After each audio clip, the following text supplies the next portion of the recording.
All right, this is going to be short and sweet. That was arguably one of the most boring Flyers games I may have ever watched. The It's very frustrating to watch this, and it's not because of the injury or anything else. What has been hurting this team, right? From the injuries to bad play to again, and my thing is they shoot themselves in the foot. It doesn't matter who is playing, what lines it is, what lineup it is. It doesn't matter who's on the ice. They shoot themselves in the foot just about every single time they play a game. And that is the most frustrating thing. Because when you have a lineup that cannot afford to make any mistake at any given time, you get burned. And that is the exact issue with this. And this whole game right here. All 4 goals from the Penguins was either a turnover, a missed assignment, a missed stick in front, missed anything. I mean, I don't think I've ever watched a game where the Flyers barely held the puck for the first 40 minutes of it. And the lines in this game are set up so that they can have good defense in the sense of, like, they have nobody to play. So you have Noah Cates with Hayes and Tippett going up against the Crosby line. That's the Flyers' first line. And you have Bellows with Frost and McEwen to go up against the Malkin line. And, Bellows gets moved up. He had a couple good games. Third line, Delorier, Legzinski, and Farabee. Fourth line, Jackson, Kate, Sedlak, and Brown.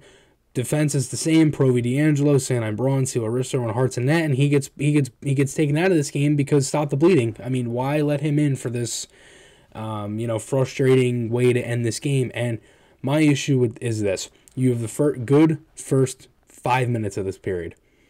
You forechecked, you made some hits, you got some shots. You had 2 shots after the last 18 minutes of the first period. 2 shots! And this is a lineup that, again, doesn't have many players, but from Noah Cates, Kevin Hayes, Owen Tippett, Kiefer Bellows, Morgan Frost, Joel Farabee, Tanner Legzinski, even Jackson Cates, most of these other guys, Delorier, Sedlak, Brown, McEwen, they're not really known for offense, and everybody's playing out of position. And these certain players have to take more risks because they are playing out of position, because they actually aren't those type of guys. Zach McEwen is not a second-line player. Nick Delorier is not a third-line player. I would even argue Noah Cates and Hayes and Tippett, that's probably your second line when healthy. And that is the frustrating part of this whole thing is you have a team here that is so decimated by injury and is absolutely just trying to find a certain thing to get them going.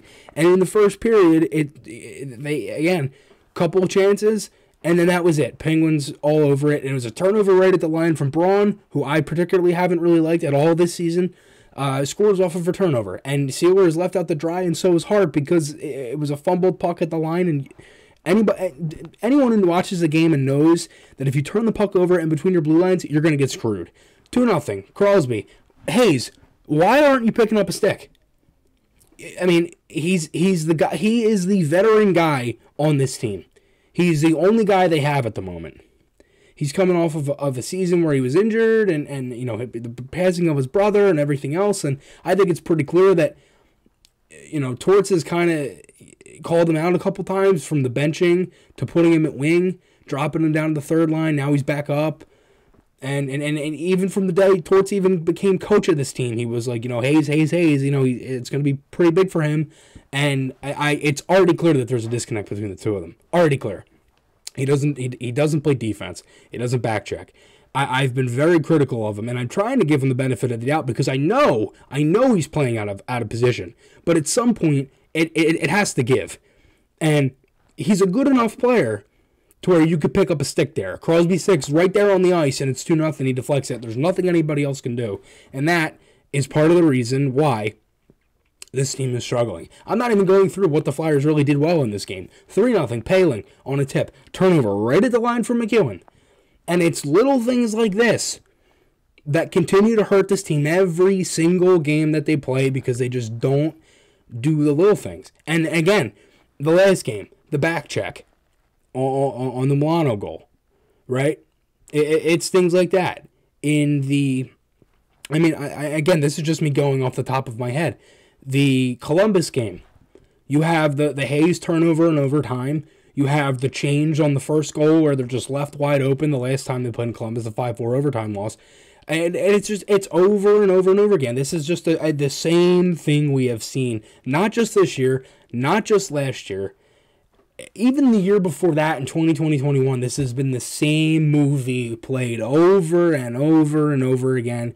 It's just been a mix of the middle and, mixed of cast, mixed of character, and it's been the same ending every single time because they just continue to shoot themselves in the foot. And it's not a frustration of we're injured. I understand you're injured. I get that. But there is a reason why in the third period you scored a goal and shots were 13-3 Flyers at one point. Because you actually woke up and there was more to give from this group. More to give. And my thing is the entire bench, when you're looking through this, after Poehling scores from 4-0 when they put Sandstrom in. So he scores from behind the net. And it's a tough goal to give up. That was a turnover at the line as well. That led to that whole type of play. And the Flyers in the second, they try to get something going with the fights, and they don't have the offensive power to get that much out of it. From at least a fight like that, you need a goal, and unfortunately, you weren't able to get it and until the third period. When it was 2-0, 3-0. It was already 4-0 at that point. Tippett hit a post after that, and the Flyers, they had a good third period, but again, this is the same movie, different cast. It's the same thing. Just about every game this year, there's been at least some point where I've said to either my mother, my father, my grandma, my girlfriend watching the game, oh, there we go, they're shooting themselves in the foot again. And that's my frustration with the whole thing is you're constantly shooting yourself in the foot when realistically, if you played better through the first 40 minutes of this game, it could have been a little bit closer. If Frost scores in that 2-1 early, and quite frankly, if you're looking at this offense, honestly, the last handful of games, where's Noah Cates been? Where's Tippett been? Where's Bellows been? Where has Frost been? Where has Farabee been? Where has Tippett been? These are the guys that you're looking to step up, and you're looking to get a legit opportunity, and guys that actually can do something, prove you can do something. And I'm not even just looking at points. Farabee, I think, has been quite horrible for most of the year. And I understand he's coming off of injury and all that other stuff. Going to take him a little bit longer. But there are many games for Farabee, and I'm not just talking this year. Really, realistically, his whole career so far, where he has a couple good games strung together, and then he disappears for about 4 or 5. And then he does it again, and then he unfortunately disappears. It's consistency. And that's the thing. Look, I talked about the young guys not getting a shot. Now they are, and unfortunately not many of them are really doing anything at the moment.